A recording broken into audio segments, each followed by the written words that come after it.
Hey, I'm back, and today I want to talk about something very important, and that's ear training. My ear has always been really bad, but over time, it's gotten better, and so I want to try to help you if I can to improve your ear too. So, for those that don't know, in this case, I'm talking about relative pitch ear training, not perfect pitch. I don't know how to help you with that, so, but I will try to help you with relative pitch. And one of the reasons this is useful and important is because if you can do this, number one, you can figure out songs more easily. But two, and I think probably more relevant to most people here, is it helps you hear what's in your head and translate it to guitar. And I don't mean like, oh, I hear a lick and then, I slowly work it out. I mean, you hear something and then instantly you're able to play it. So that's what I want to focus on in this lesson and ways to help get you there. This is useful for not only improvising, but I remember when I was a child, I would see like a movie or something like Crossroads where one player would play something and then another player would copy it immediately. And I thought, like, how are they doing that? And as I got older, I was like, it's just impossible. They're just doing that for, like a movie effect. But then I would see, like professional guitarists doing this, and I was like, is this an effect? I was like, I don't think they spent that time working that out beforehand.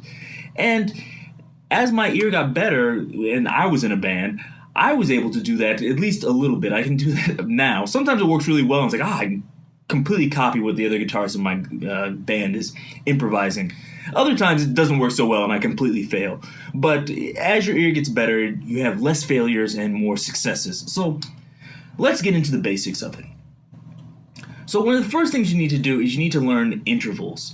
And if you don't know intervals at all, I mean just the distance between notes. So let me take my guitar here.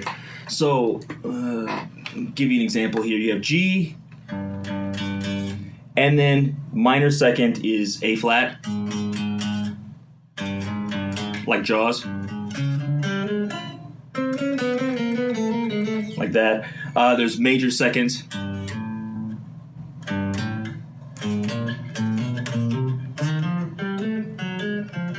Etc. So if you don't know those, like the major seconds, minor seconds, perfect fifths, tritones, etc., learn those first because that's a prerequisite. But you can find that in any kind of theory book. Just look up musical intervals; it'll explain it to you. The next thing you need to do is you need to learn the sound of these. This is more difficult. So there's like the old school way, which is you get a piano and you press one note like C and then use a pencil and close your eyes and just hit a note and then, that's, a minor seventh or something. There's easier ways now. I'm assuming most people that are watching this have a cell phone. Look online. There's tons of apps for ear training and relative pitch ear training and intervals. Download those, practice this over and over again, and this will help you. If you haven't seen my video on the 10-hour practice, do that with this. And I don't mean you have to practice an hour every day, and definitely don't practice this 10 hours at a time. Break this into sections of maybe 15 minutes. So let's say if you're watching a TV show, you watch 2 hours of TV a night. In every commercial break, practice this during the commercial break, which should be 5 minutes. So if you're watching 2 hours of TV, you should be getting between about 15 to 30 minutes of practice each day. And so in about 20 days, you'll finish, the 10-hour practice. And you should know these intervals. You should be able to identify like perfect fifths, minor thirds, etc. by ear. And make sure you do them going up and going down so you can identify those. But it seems like it's hard work, but if you're working hard, you'll definitely be able to get these in under a month, at most like 3 months, but it's not that hard. But this is step one. The next step is taking these intervals and working them out on guitar. So do the same thing, use whatever app you have. There's tons of good apps for this now, but instead of having them play a note and then you identify, that's a, like a perfect fifth. What you want to do is play it. So if it plays C and then da da, think it's a perfect fifth, so we play it here, like that. And you don't have to sing it at the same time. But although it is kind of good if you sing, but I know some people can't sing, so don't worry about it. But try to match this on your guitar. So whatever interval it plays, you try to match that interval on your guitar, and this will help and build up your ear. But then after that, one that's a little bit more difficult but useful is pick a random note on guitar and then try to play a melody starting from there. And for this, it's not the same as when you're trying to transcribe a song, although transcribing a song is good for ear training. For this, what I want you to do is go slowly. Don't worry about the rhythm. Don't choose some really difficult lick. Choose a simple melody. I want you to go slowly and try to make no mistakes in copying this melody. So if I just pick a random note here, and let's see, what's a good song? Like Somewhere Over the Rainbow.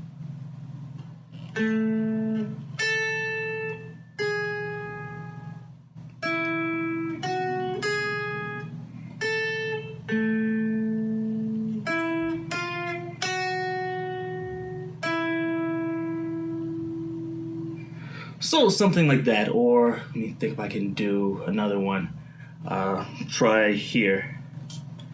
Maybe DuckTales. DuckTales.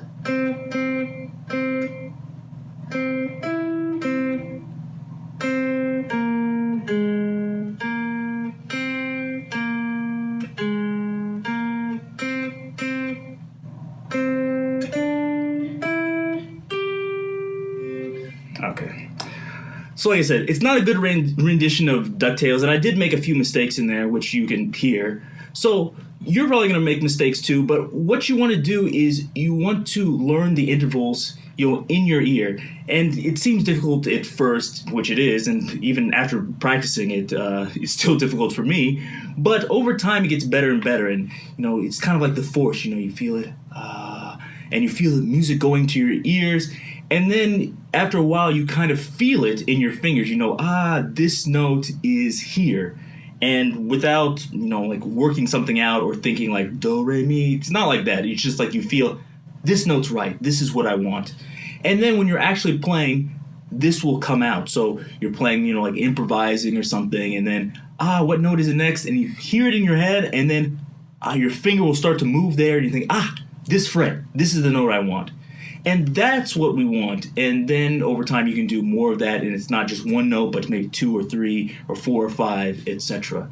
And like I said, I still need to practice this more. I'm no expert in ear training, but this has really helped me. And one more thing that I will say that will help is there's another iPhone application called Play by Ear.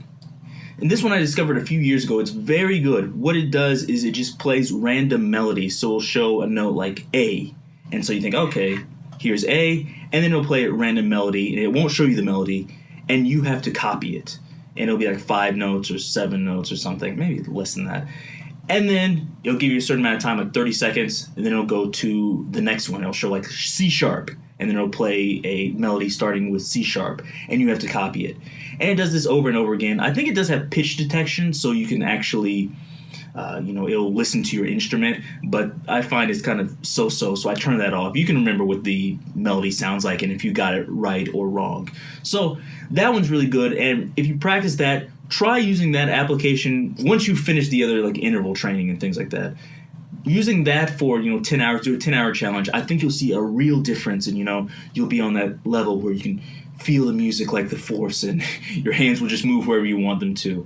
I'm a little bit out of shape, but even then I can tell like it definitely helped me, and it made my playing much better, and things that I couldn't do before I was able to do. And it's very helpful, especially if you're working with like singers. I know if you're a guitarist, you know how terrible singers are. They're always saying, hey, can you play this? Da da da da da da da da da. And you're like, what was that? And they expect you to copy it in 30 seconds. And so if you can do this, it'll be much easier. It'll save you time, and you won't be as angry at your singer anymore. So that's another good thing about this. And it'll save you lots of time too, because I've had some gigs where people just hand me sheet music and they're like, here, play this.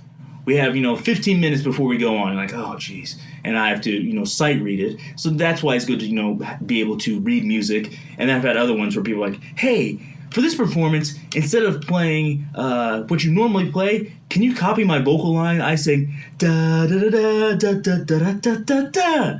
And they're like, what notes are those? I don't know. Can you figure it out? We're gonna play in 5 minutes. And you're like, oh jeez. So I've had both of those experiences. So that's why you might need this. And besides that, it's just good. Everybody needs a good ear, don't you think? I hope you enjoyed this one. Let me know what you think down below. If you want me to go in more depth or if there's anything else you want to know, let me know about that.